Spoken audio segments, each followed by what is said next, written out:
Thanks. We got about 8 minutes. I will make this as quick as possible. So I'm here to talk about the IAB and ISOC Coordinating Attack Response at Internet Scale workshop that took place in June. And I'll skip the intro slide just to save a little bit of time. So what we did here was we brought together researchers, CCERT. So a CCERT is a computer security incident response team. We had national CCERTs, some smaller CCERTs, nice cross-section. And from operators, we had large groups that deal with attack response, but typically specific to use cases, which tends to be, in my opinion, more efficient. Researchers, and the researchers tend to be focused on a specific attack type because there's so much to do in each of these areas, either as an analyst or as a researcher, that you tend to focus in on a specific attack type.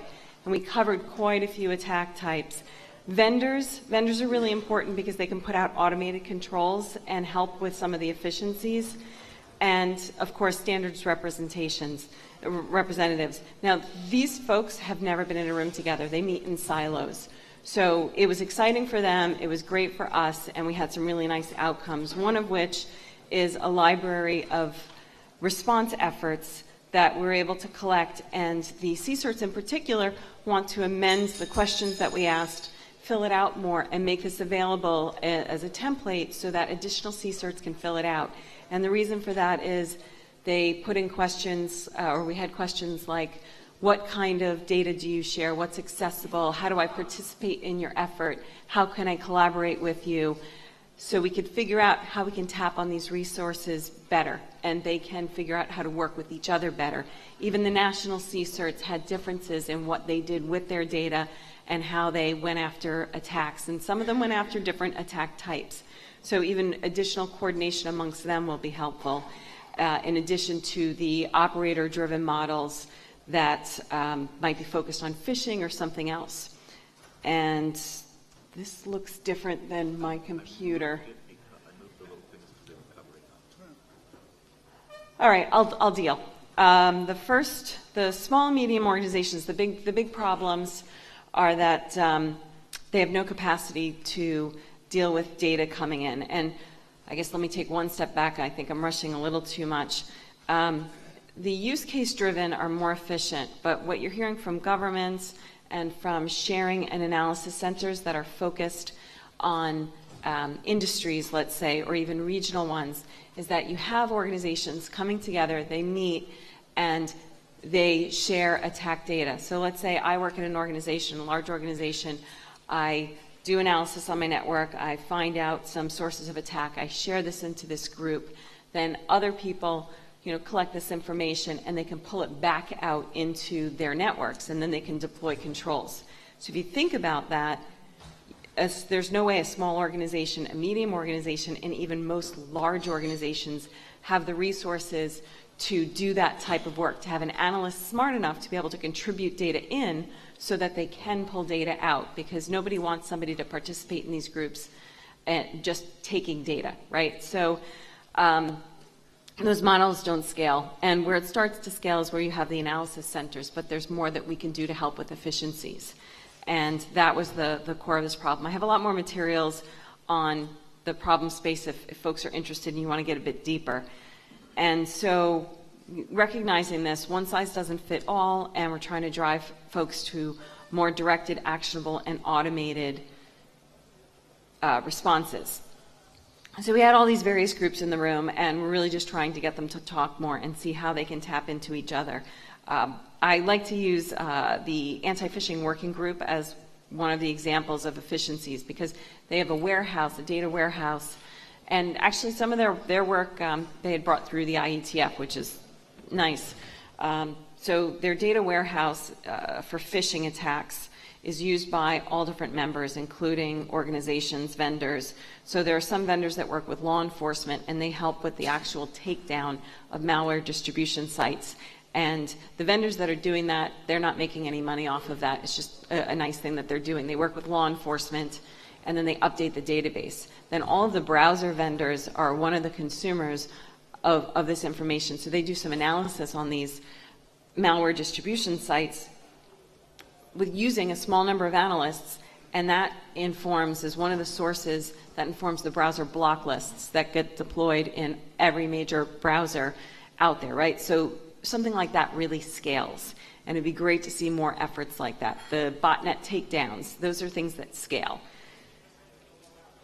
So since we had such a diverse group, we broke up discussions into various categories, and the information sharing groups talked about their template submissions, and that was very useful. Then we had a panel of DDoS and botnet researchers, and interestingly enough, and vendors. They don't really talk to each other, right? So you have DDoS attacks that are sourced mainly from botnet activity, and you'd think it'd be pretty logical for the DDoS folks to share this data with the botnet folks so they could take down the offending botnets, and maybe we'd get a little bit better. So it was good to get them talking. Then DNS and RIRs. So this was interesting because the RIRs brought forth a whole bunch of data that they have publicly available that the participants just were unaware of. And so one of the outcomes of that, it's on the next slide, I'll just say it here quickly, is that we may need to help them to make that data more accessible and scale better, because how it's offered now is not in a way that's going to scale once the various CSERTs and analysts start tapping into those resources. But it was very useful to have that combination in the room with the DNS providers and RIRs. Of course, we talked about trust privacy, and then the IAB wrapped up with what can we do next? How can we help? So here are just some of the next steps. There'll be a formal report coming out that will detail more. One that was pretty interesting, and I hope we can do something very near term on this, is educate more on some of our BCPs, like BCP 38. It came up over and over and over again by the CSERTs, the DDoS vendors. It's not implemented. BCP 38 is just ingress-egress filtering. Very, very basic, right? So going back to when I first started, I don't want to say when, that was basic. We just deployed that. And it would be good to see it at service provider edges. It would be good to see it at enterprises, and figuring out, how do we make that known? And maybe perhaps we get a few people in the IETF, maybe the edu team, maybe we get ISOC to help promote these, but go through other VCPs and figure out how do we educate better on the best practices so we can limit the scope of the threat space. Let's see. One of the other outcomes was a lot of discussion on protocol options to exchange data. There's too many. DOTS is starting up just as a working group this meeting. They'll need something pretty specific to their use case, and there seems to be a lot of momentum there, and they're informed by existing research and work for telemetry data. So that should be pretty good. But in MILE and SACM, we have a couple of protocols where we could use assistance from protocol experts so we could progress a couple of drafts and make sure they're the right things to do and that they'll scale appropriately, because the solutions out there don't scale well enough. And I could say that because I wrote one of them. So let's see. One of the ones that doesn't scale, it's much older. And then there was a lot of interest in future meetings to get this group together. So maybe that's something that we could do with ISOC. All right, so I'd like to thank each of the program committee members and our sponsors for making the workshop possible and bringing these folks together. The report will be forthcoming. If you have interest in this, please let me or some of the program committee members know, or start helping out in MILE and SACM on the specific protocols, and I can give you more information on where exactly we need help. Thank you.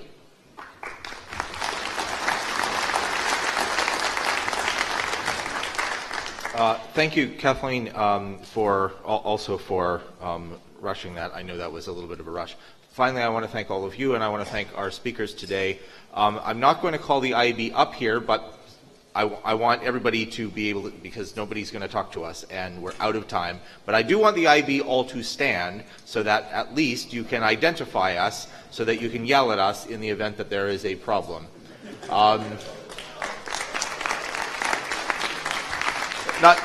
not so much that we can be thanked, but rather so that you can, come up to us and so on. We are, in fact, approachable, and if you have concerns or so on about what we're doing or what we're not doing, we certainly want to hear about it.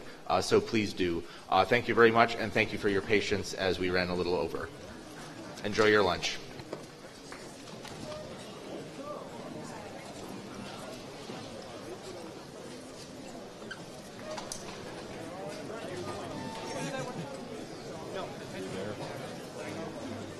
Totally.